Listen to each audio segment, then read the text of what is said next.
The wind carried dust across the barren plains as Lily wiped her hands on her worn apron, watching the sun sink behind the distant mountains. Her small cabin sat alone on the edge of nowhere, miles from the nearest town of Cedar Creek. 3 years had passed since she'd spoken to another human being. 3 years since the fever took her husband and left her with nothing but memories and silence. She had chosen this isolation deliberately. After burying Jack beneath the old oak tree behind their home, Lily found that words felt foreign on her tongue. What was there to say when the only person who mattered couldn't hear her anymore? The silence became her companion, as reliable as the sunrise and twice as comforting. Her days followed a rigid pattern. Dawn brought chores, feeding the chickens, milking the cow, attending her small vegetable garden that somehow managed to flourish despite the harsh frontier conditions. The afternoon heat sent her indoors where she would mend clothes, preserve food, and read the same 3 books over and over until she knew every word by heart. Evenings were for sitting on her porch, watching the world turn from gold to purple, to black, listening to the coyotes sing their lonely songs. The nearest neighbors, the Patterson family, lived 15 miles east. They'd tried visiting in those first months after Jack's death, bringing casseroles and kind words. But Lily's silence had grown so thick around her that even their well-meaning chatter couldn't penetrate it. Eventually, they stopped coming, respecting her obvious need for solitude. Lily had convinced herself she preferred it this way. People brought complications, heartache, and the terrible possibility of loss. Animals were different, they asked. For nothing but food and shelter, gave nothing but honest companionship. Her tabby cat, Russet, seemed to understand her need for quiet. He would curl up beside her in the evenings, purring softly while she stroked his orange fur and watched the stars emerge. The general store trips to Cedar Creek happened only when absolutely necessary. Perhaps once every 2 months, she would ride in on her mare Buttercup with a written list of supplies. The shopkeeper, old Henry Walsh, had long ago stopped trying to engage her in conversation. He would simply nod, fill her order, and accept her payment with respectful silence. The other townspeople had learned to give her space, though she sometimes caught them watching her with curious, pitying eyes. Money wasn't an immediate concern. Jack had been a careful man, and his small savings, combined with the sale of their larger farm before his illness, had left her with enough to live simply for several years. She sold eggs and vegetables to Henry's store, and occasionally her needlework. 2 women in town who appreciated fine embroidery. It was enough to maintain her solitary existence. But on this particular evening, as autumn painted the cottonwood trees in shades of amber and crimson, something felt different. Russet paced restlessly across the porch, his tail twitching with unusual agitation. The horses in her small corral seemed skittish, ears pricked toward the eastern horizon. Even the chickens had gone to roost earlier than usual, huddling together. As if sensing some approaching change, Lily tried to ignore the strange feeling crawling up her spine. She'd grown accustomed to the rhythms of her isolated world, and any disruption felt like a threat. The last unexpected visitor had been a traveling preacher 2 summers ago, and she'd hidden inside until he'd given up knocking and ridden away.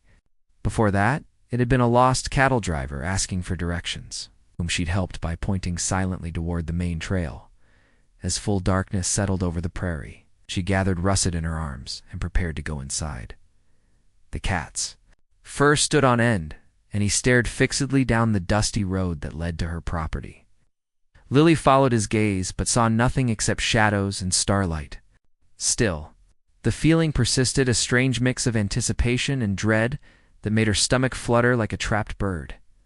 She double-checked the latch on her door that night, something she rarely bothered with. The wilderness held its own dangers, but human threats were rare in this desolate corner of the territory. Still, she found herself lying awake, listening to every creak of the cabin's weathered wood, every whisper of wind through the eaves around midnight. She finally drifted into an uneasy sleep, plagued by dreams she couldn't quite remember upon. Waking, in them, she heard voices calling her name, saw unfamiliar faces pressed against her windows, felt the weight of responsibility she'd thought she'd left behind forever. When dawn finally broke, she woke more tired than when she'd gone to bed. The morning began like any other. She fed her animals, collected eggs, and started her daily routine. But the strange atmosphere from the night before lingered like smoke. In still air, the animals remained jumpy, and twice she caught herself glancing toward the road for no reason she could name. By afternoon, the feeling had intensified. Storm clouds gathered on the horizon, though the air remained still and oppressive. Lily found herself unable to concentrate on her mending, setting it aside to pace restlessly through her small cabin. 3 years of perfect solitude had taught her to trust her instincts, and those instincts were screaming that her carefully ordered world was about to change forever. As evening approached and the first drops of rain began to fall, she stood at her window, watching the road. Lightning flickered in the distance, illuminating the landscape in brief, stark moments. And in one of those moments she saw something that made her heart stop. A lone figure on horseback, moving slowly through the gathering storm directly toward her isolated haven. The rain came harder now, drumming against Lily's cabin roof like impatient fingers. Through her window, she watched the mysterious rider approach slowly, his horse picking its way carefully through the muddy ruts that passed for a road. Lightning split the sky again, and in that brilliant moment, she could see him more clearly. A tall man in a dark coat, hunched forward against the storm. Her heart hammered against her ribs as she stepped back from the window. 3 years without visitors, and now this stranger appeared on the worst night in weeks. Part of her wanted to blow out her lamp and pretend no one was home. Something about the rider's posture suggested desperation rather than threat. Wasn't riding like a man with ill intentions. Moved like someone carrying a heavy burden. The horse's hooves splashed through puddles as they drew closer. Lily pressed herself against the wall beside her window, peering out cautiously. The rider had stopped just outside her fence, and she could see him more clearly now. He was young, perhaps 30, with dark hair plastered to his head by the rain. But what made her breath catch was what she glimpsed in his arms. A small bundle wrapped in what looked like a blanket. A baby. The stranger was carrying a baby. Thunder rolled across the prairie as the man dismounted, still cradling his precious cargo. He moved stiffly, as if he'd been riding for days, and Lily noticed. He favored his left leg. Even through the storm, she could hear the thin, desperate cry of an infant, a sound that pierced through her years of chosen silence. Like an arrow through her heart. She'd never had children with Jack.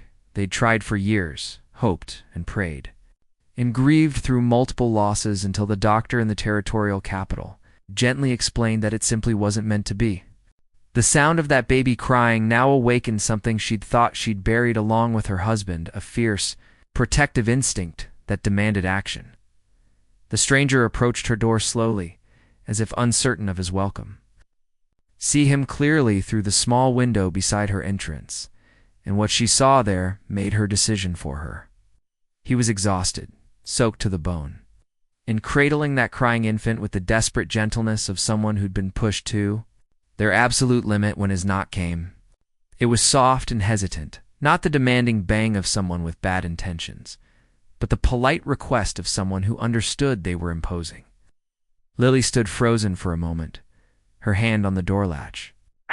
She hadn't spoken to another person in months, hadn't opened her door to a stranger in years, but that baby's cries grew more distressed. She found herself turning the latch before her fear could stop her. The door swung open, and she found herself face to face with the most striking man she'd ever seen. His eyes were the color of storm clouds, gray and turbulent, set in a face that spoke of hardship and determination. Rain dripped from his dark hair, and his clothes were travel-stained and worn. But it was the way he held that baby so carefully, so protectively, that made her step aside without a word. "Ma'am," he said, his voice rough with exhaustion and relief. "I'm sorry to disturb you, but my daughter, she's sick, in the storm. He gestured helplessly at the tempest raging outside. "I saw your light. Please, I just need shelter for the night. I can pay." Lily nodded mutely, stepping further back to allow him entry. He stumbled inside, immediately moving toward her fireplace, where warmth and light promised relief from the cold rain. She noticed how he kept the baby close to his chest, murmuring soft words of comfort that did little to quiet the infant's distressed cries. "Thank you," he breathed, sinking into the chair beside her fire. "I'm Cameron Hayes. This is my daughter, Hope." He pulled back the damp blanket to reveal a tiny face red with fever and crying. The baby couldn't be more than 6 months old, with wispy, dark hair and her father's gray eyes, now bright with illness. Lily felt her silence like a physical weight pressing down on her tongue. She wanted to speak, to offer comfort and assistance, but the words felt rusty and foreign after years of disuse. Instead, she moved to her kitchen area and began preparing warm water and clean cloths, her actions speaking where her voice could not. Cameron watched her with grateful eyes as she worked. "She's been like this for 2 days," he explained, rocking Hope gently. Started with a cough, then the fever came. "I've been riding toward Cedar Creek, hoping to find a doctor, but the storm, he trailed off, his exhaustion evident in every line of his body. Lily brought the warm water and cloths to him, then disappeared into her bedroom. When she returned, she carried a small bottle of willow bark tea, something Jack had taught her to make for fevers and pain. She pantomimed its use, showing Cameron how to give the baby small sips of the cooled liquid. "You're very kind," he said softly, following her instructions. "I don't even know your name." She hesitated, then moved to her small writing desk and pulled out paper and pencil. In careful script, she wrote, "Lily, welcome to my home." She handed him the note, watching his eyes widen with understanding. "You don't speak?" he asked gently without judgment. When she shook her head, he nodded respectfully. "It's all right. Your actions speak louder than words ever could." The baby's cries began to soften as the fever medicine took effect. Cameron's shoulders sagged with relief, and Lily could see him fighting to stay awake. She wrote another note. "You should rest. I'll watch Hope." But Cameron shook his head firmly. "Can't ask that of you. You've already done so much for strangers." Lily looked at the tiny, sick baby and felt something crack inside her chest, something that had been frozen solid for 3 years. She took the pencil again and wrote carefully, "Please, let me help," or something in her written words. Some depth of sincerity that made Cameron's resistance crumble. He looked at this quiet woman who had opened her door to strangers in a storm, who moved with such gentle competence around his sick child, and found himself trusting her completely. "Just for an hour," he conceded, his eyes already heavy with exhaustion. "Just until the storm passes." But as Lily took the precious bundle into her arms and felt Hope's small weight settle against her chest, she knew that nothing would ever be the same again. The baby's breathing was easier now, her fever beginning to break, and when those tiny gray eyes looked up at Lily with sleepy trust, 3 years of silence shattered like glass. Dawn arrived gray and quiet, the storm having blown itself out during the night. Lily woke in her rocking chair by the fireplace, baby Hope sleeping peacefully in her arms. The infant's fever had broken completely, and her breathing was steady and calm. Across the room, Cameron slept deeply in Lily's own bed, where she'd insisted he rest after he'd finally succumbed to exhaustion around midnight. It felt strange having people in her space after so long alone, but not unpleasant. The cabin seemed warmer somehow, filled with the soft sounds of sleeping breath and the occasional murmur from the baby. Lily studied Hope's tiny features in the growing light, the delicate curve of her ears, the way her small fist curled. Against her cheek, the peaceful expression that spoke of returning health. When Cameron stirred and sat up, running a hand through his tousled hair, Lily felt her pulse quicken unexpectedly. In the morning light, she could see him more clearly than she had the night before. He was handsome in a rugged, weathered way that spoke of hard work and honest living. A scar ran along his left temple, and his hands bore the calluses of a man who worked with his hands. But it was his eyes that caught her, those storm-gray eyes that seemed to hold both strength and gentleness. "How is she?" he asked softly. Moving to check on his daughter, Lily smiled, the first genuine smile to cross her face in months, and gently handed Hope to her father. The baby stirred but didn't wake, her color healthy and normal. Cameron's relief was palpable as he felt her cool forehead and listened to her easy breathing. "You saved her life," he said, looking at Lily with an expression that made her stomach flutter. "I don't know how to thank you." Lily moved to her writing desk and penned a quick note. She just needed rest and medicine. "You did everything right, Cameron." Read the note and shook his head. "I was falling apart. If I hadn't found you." He trailed off, not wanting to voice what might have happened. "Where did you learn about caring for sick babies? Do you have children?" The question hit Lily like a physical blow. She sat down heavily, her hand trembling as she wrote, "No children. My husband taught me about medicine before he died." "I'm sorry," Cameron said immediately, recognizing the pain in her face. "I didn't mean to bring up sad memories," Lily wrote. "Again, it's been 3 years. I don't talk about it anymore. Don't talk at all, actually." Cameron studied her carefully. "May I ask why? Did something happen to your voice?" She hesitated, then wrote a longer message. "After Jack died, words felt useless. What was the point of talking when the only person I wanted to speak to was gone?" The silence became comfortable. "Safer. Safer from what?" Cameron asked gently. "Caring too much again," Lily wrote, then immediately regretted sharing so much with this stranger. She started to tear up the paper, but Cameron reached out and touched her hand. "Please don't," he said. "I understand more than you might think." Hope began to wake, making small, hungry sounds. Cameron looked around helplessly. "I don't suppose you have anything she could eat?" "I've been giving her sugar water and what little milk I could buy, but ... Lily nodded and moved to her pantry. She kept a goat for milk, and while goat's milk wasn't ideal for a baby, it was better than nothing. She warmed it carefully and brought it to Cameron, along with a small spoon. As he fed his daughter, Lily wrote another question. "Where is Hope's mother?" Cameron's face darkened, and for a moment Lily thought he wouldn't answer. Finally, he said she died in childbirth. "It's been just Hope and me for 6 months now." "Sorry," Lily wrote, adding, "Where were you traveling?" "I had work lined up at a ranch outside Cedar Creek," Cameron explained. "But when Hope got sick, I knew I had to find help first. Lucky thing I saw your light." He looked around her cabin with curious eyes. "You live here alone?" Lily nodded, then wrote, "For 3 years it suits me.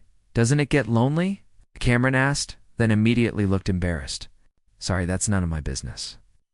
But Lily found herself wanting to answer honestly. She wrote, "Lonely is safer than heartbroken." Cameron read the note and was quiet for a long moment. When he spoke, his voice was soft and understanding. "I used to think that too. After Anna died, I thought it would be easier to just focus on Hope and not let anyone else get close. But watching you with her last night, seeing how naturally you cared for a stranger's baby, ... I think maybe we're both missing out on something important." Lily felt heat rise in her cheeks. She wrote quickly, "You don't know anything about me." "I know you opened your door in a storm to help strangers," Cameron replied. "I know you have medicine knowledge and gentle hands. I know you've been hurt badly, but you're still capable of great kindness. That tells me everything I need to know about who you are." Hope finished eating and settled contentedly in her father's arms. The morning sun streamed through Lily's windows, casting everything in golden light. For the first time in 3 years, the cabin didn't feel empty and echoing, but warm and full of life. "We should head to town," Cameron said reluctantly. "I need to find that job, and you probably want your space back." But as Lily looked at this man and his daughter who had stumbled into her isolated world, she realized she didn't want them to leave. The thought surprised her with its intensity. She'd spent 3 years building walls around her heart. Somehow, in one night, the stranger and his baby had found a way through every defense. She wrote carefully, "The job in Cedar Creek." "What kind of work?" "Ranch hand, mostly," Cameron replied. "Some carpentry, fence repair, that sort of thing. Nothing fancy, but it pays well enough to support Hope." Lily stared at the note in her hands, then at the man across from her, then at the baby who had slept so peacefully in her arms. An idea was forming, something that 3 years ago would have terrified her, but now seemed like the most natural thing in the world. She began to write, her hands steady despite the magnitude of what she was about to offer. Lily's hand trembled as she finished writing, then handed the note to Cameron with a courage that surprised her. He read it once, then again, his eyebrows rising with each word. I have work here if you want it. Fences need repair, roof needs fixing before winter. You and Hope could stay in the barn loft. I cleaned it out last spring. Fair wages, and Hope would be safe while you work. Cameron stared at the paper, then at Lily, then back at the paper. You're offering me a job and a place to stay? Lily nodded, her heart pounding so hard she was sure he could hear it. She quickly wrote another note. Only if you want to. I understand if you'd prefer the ranch job. Cameron asked softly. You don't know me. I could be dangerous, unreliable. Why would you trust strangers with your home and livelihood? Lily considered the question seriously before writing her response. Because you held Hope like she was made of glass. Because you said please when you asked for shelter. Because you offered to pay even though you were desperate. Because you looked ashamed to impose on a stranger's kindness. Bad men don't do those things. Cameron read the note twice, a smile slowly spreading across his face. You learned all that from one night? I learned to watch people carefully when I stopped talking to them, Lily wrote. Actions tell the truth better than words. Hope gurgled contentedly in her father's arms, reaching tiny fingers toward the sunbeams streaming through the window. Cameron looked down at his daughter, then around Lily's cozy cabin, then finally back at Lily herself. What about references? He asked. Don't you want to know about my experience, my background? Lily wrote quickly. Can you fix a fence? Yes, ma'am. Can you repair a roof? Done it many times. Can you milk a cow and feed chickens? Cameron grinned. I grew up on a farm. I can handle livestock. Lily wrote her final question. Will you take good care of Hope and treat my home with respect? With my life, Cameron said solemnly. Then you're hired, Lily wrote, adding a small smile to soften her boldness. Cameron shifted Hope to one arm and extended his hand to Lily. When she shook it, his touch was warm and calloused and somehow familiar, as if she'd been waiting 3 years to feel that particular handshake. Partners? He asked. Partners, Lily wrote, though the word felt much bigger and more complicated than a simple business arrangement. That afternoon, Cameron moved his few belongings into the barn loft. Lily had cleaned and prepared the space months ago, thinking she might use it for storage, but now she was grateful for the foresight. She helped him arrange a comfortable area for Hope's crib and his own sleeping space, working together in a companionable silence that felt natural rather than awkward. This is perfect, Cameron said, looking around the tidy loft with genuine appreciation. Hope will love being able to see the animals from up here. As if summoned by her name, the baby chose that moment to wake from her nap and begin fussing. Cameron immediately moved to comfort her, but Lily found herself stepping forward instinctively. May I? She wrote on a scrap of paper. Cameron handed Hope over without hesitation, watching as Lily settled the baby expertly against her shoulder. Hope's crying stopped almost immediately, replaced by small, contented sounds as Lily swayed gently back. And fourth, she likes you, Cameron observed. She's usually fussy with strangers. Lily felt a warmth spread through her chest as Hope's tiny hand tangled in her hair. She'd forgotten how wonderful it felt to be needed, to have someone depend. On her gentle touch, writing one-handed, she managed, She's a sweet baby, well-behaved. Don't let her fool you, Cameron laughed. She can scream for hours when she wants to. Last week she kept me up 3 straight nights because she decided she didn't like sleeping in her crib anymore. Lily looked down at the peaceful baby and her arms had made a decision that would have terrified her yesterday. She walked to her writing desk, awkwardly managing to write while still holding Hope. She can sleep in my cabin if she gets fussy at night. I don't mind. Cameron stared at the note. You do that, but you need your sleep, and she's not your responsibility. I want to help, Lily wrote simply, realized she meant it completely. Over the following days, they fell into a routine that felt surprisingly natural. Cameron would rise early to tend the animals and begin his repair work, while Lily cared for Hope and managed her household tasks. The baby seemed to thrive with the extra attention, and Lily found herself talking to Hope in soft whispers. The first words she'd spoken in months. Look at the pretty chickens, sweet girl, she murmured one morning as they collected eggs together. See how they fluff their feathers? They're showing off for you." Hope gurgled and reached toward the birds with fascination, and Lily felt her heart swell with an emotion she'd thought was lost forever. Joy. Pure, simple joy at sharing the world with someone who saw it through fresh eyes. Cameron proved to be everything he'd promised and more. He worked from dawn to dusk, repairing fence posts that had been leaning for months, replacing loose shingles on the cabin roof, and even building a better chicken coop without being asked. He was skilled, reliable, and respectful of Lily's space and routines. More than that, he seemed to understand her need for gradual adjustment to having people around again. He didn't push her to talk, didn't comment when she occasionally disappeared into her cabin for an hour of solitude, and never made her feel strange. It's about communicating through written notes.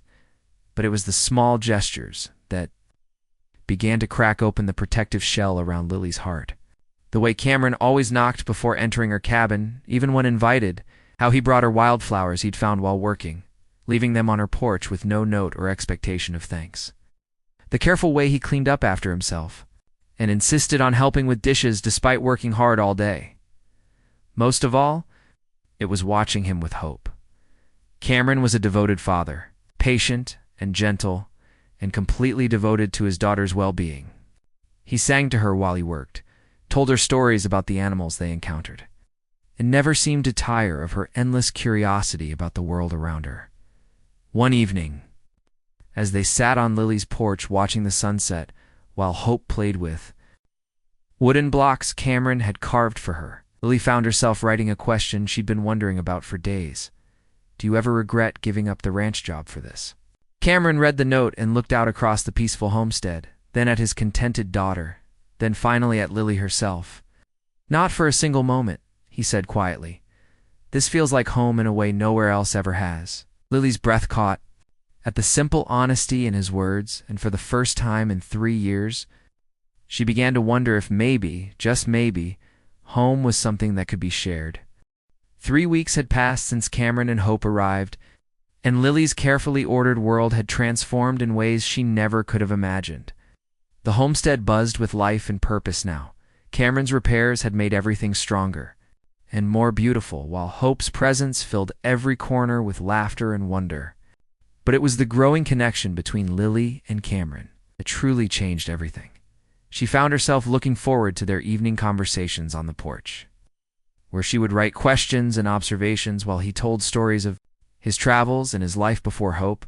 He spoke of growing up on a farm in Kansas, his brief but happy marriage to Anna, of the devastating loss that had left him alone with a newborn baby and no idea how to move forward. "I was so lost after Anna died," he admitted one evening, absently rocking Hope's cradle with his foot. "I knew nothing about babies, had no family left to help. I took whatever work I could find, carried Hope with me everywhere, and just tried to survive each day. Then she got sick, and I realized I couldn't do it alone anymore." Lily wrote carefully, "But you did do it alone. You kept her safe and healthy for 6 months. You're a good father, Cameron." He smiled at her words, but she could see the weight of responsibility and grief he still carried. It was a weight she understood intimately, the crushing burden of trying to build a life from the wreckage of loss. Their partnership had evolved naturally beyond the simple employer-employee relationship they'd started with. Cameron still did his repair work, but now they shared meals, took care of Hope together, and fell into domestic routines that felt surprisingly comfortable. Lily found herself cooking larger portions, humming while she worked, and actually enjoying the sound of voices in her home again. More surprisingly, she'd begun to speak, first just whispers to Hope, then occasional words to Cameron when writing seemed insufficient.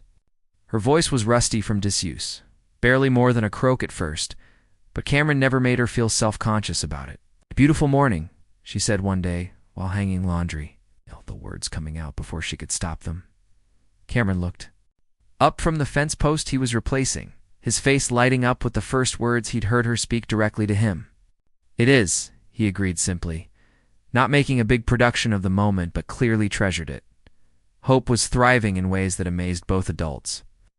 The baby had grown more alert and interactive, babbling constantly and reaching for everything within her grasp.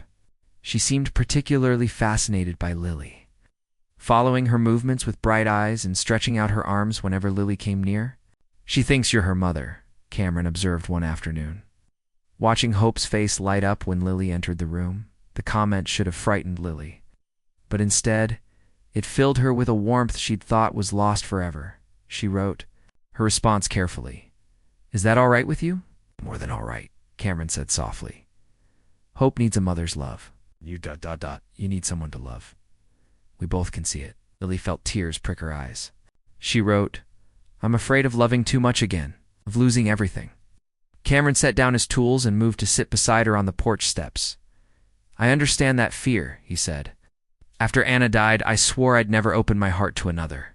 Woman, it hurt too much. But watching you with Hope, seeing how you've brought life back to this place, I think maybe we're both missing out on something beautiful because we're too scared to try.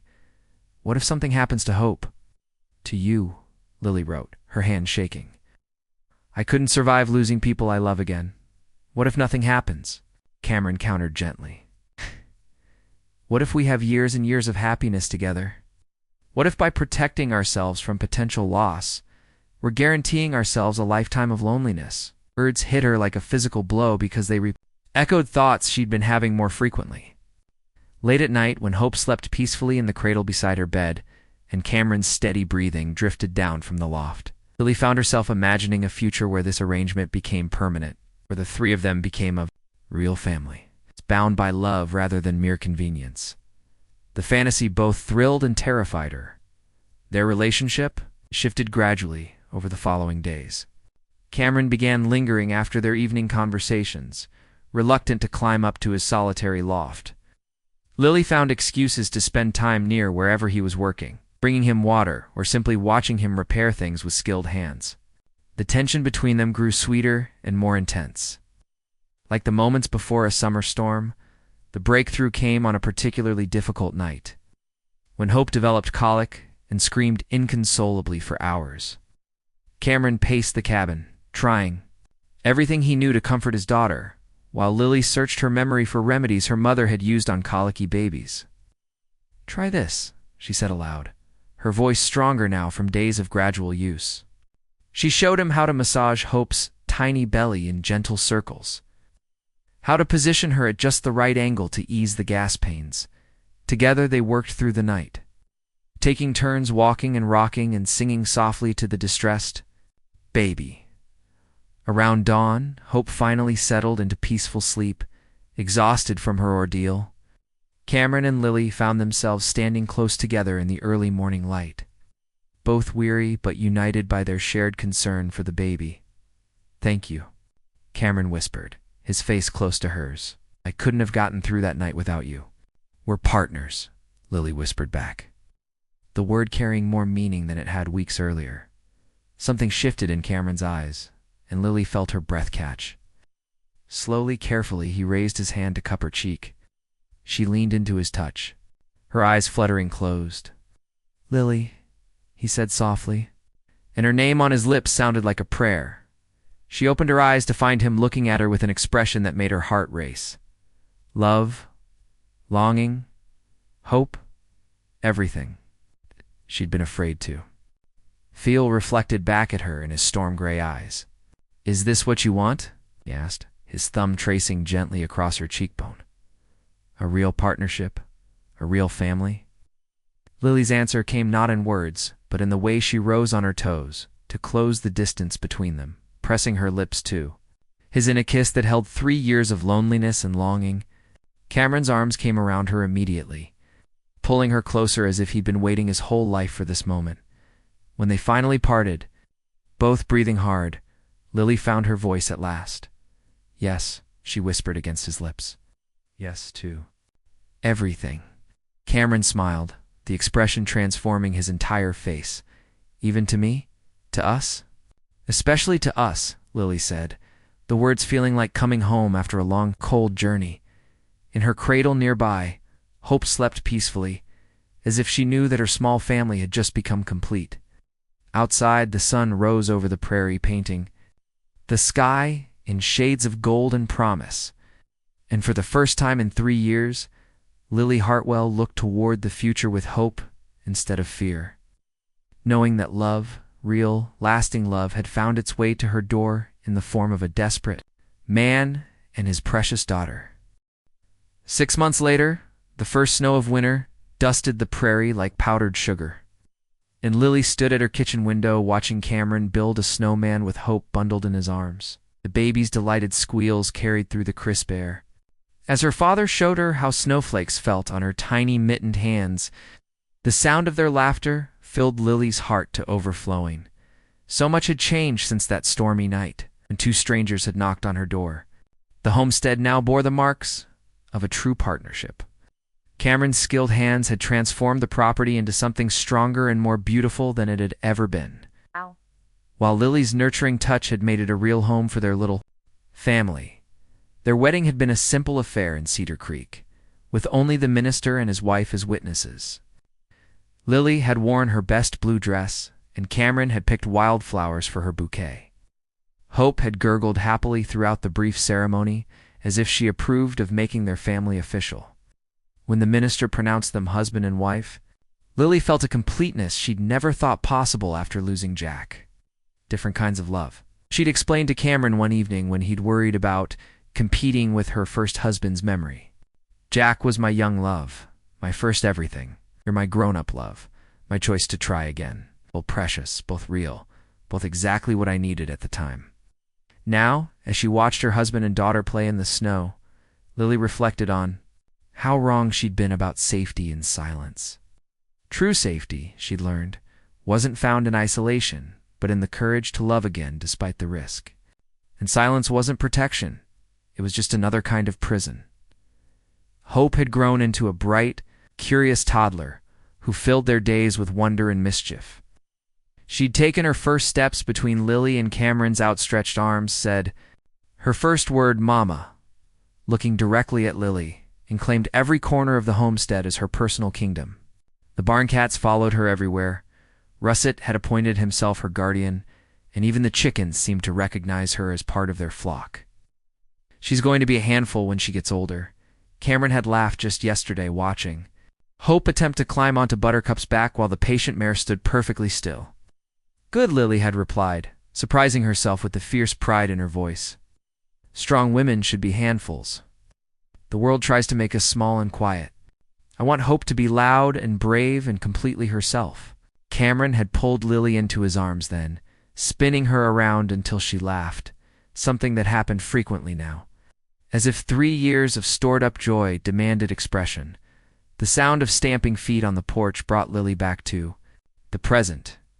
Cameron pushed through the door carrying a snow-covered Hope, both of them red-cheeked and grinning. Someone needs dry clothes and warm milk, Cameron announced, unwrapping Hope from her layers of winter clothing. And someone else needs hot coffee and a kiss from his wife, Lily replied, rising on her toes to claim both. As Cameron settled into his chair by the fire with Hope on his lap, Lily prepared warm milk and coffee, humming softly to herself. This was their rhythm now, comfortable, loving, real. They'd learned to navigate the occasional difficulties that came with blending their lives, but every challenge only made them stronger as a team. Tell me the story, Mama, Hope demanded in her small, clear voice. At 18 months, she was already stringing sentences together with remarkable clarity. Which story, sweetheart? Lily asked, though she already knew the answer. The storm story? When Daddy and me came to find you? Lily laughed and settled into her own chair, pulling Hope onto her lap. It had become their favorite bedtime story, the tale of how their family came to be. Once upon a time, Lily began, there was a lonely woman who lived all by herself. ... That's you, Mama? That's right. And she thought she wanted to be alone, forever and ever. But then one dark, stormy night, there came a knock at her door. ...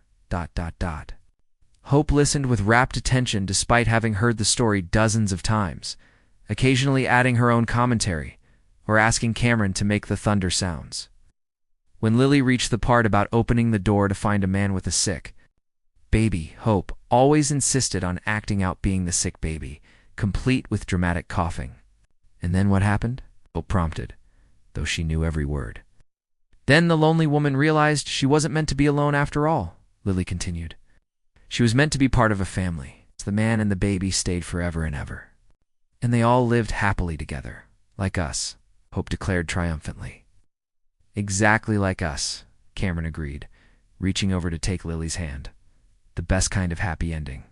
Later that evening, after Hope had been tucked into her bed in the small room Cameron had built off their bedroom, Lily and Cameron sat by the fire, sharing the comfortable silence of long companionship. But this silence was different from the one that had defined Lily's life before. This was the peaceful quiet of people who didn't need words to communicate love and contentment. "Do you ever miss it?" Cameron asked suddenly. "The quiet life." Before we disrupted everything, Lily looked around their cozy cabin, at Hope's toys scattered across the floor, at Cameron's work boots by the door, at the family photographs they had taken in town decorating the mantel. She thought about the laughter that filled these rooms now, conversations that stretched long into the night, the sense of purpose and belonging that came with caring for people she loved. "Never," she said firmly. "That wasn't living, Cameron. That was just ... existing. This is living." Cameron squeezed her hand, understanding flooding his eyes. "I love you, Lily Hayes." "I love you too, Cameron Hayes," she replied, marveling at how easily those words came now. How natural it felt to speak her heart. Outside, the wind howled across the prairie, rattling the windows and piling snow against the cabin walls. But inside, their little family was warm and safe and complete. Lily had learned that storms could bring destruction, but they could also bring the most precious gifts. If you were brave enough to open your door when opportunity knocked, as she settled into Cameron's arms and listened to the steady rhythm of his breathing, Lily offered up a silent prayer of gratitude. She'd thought her story ended with Jack's death, that she was destined for a life of quiet solitude. But life, she'd discovered, was full of second chances and unexpected miracles. Sometimes, the greatest love stories began not with love at first sight, but with simple human kindness offered to strangers in need. Sometimes happily ever after meant learning to speak again after years of silence, to trust again after devastating loss, to open your heart when every instinct screamed to keep it locked away. And sometimes, if you were very lucky, love arrived. At your door, in the middle of a storm, carried in the arms of a desperate father with nowhere else to turn. All you had to do was be brave enough to let it in.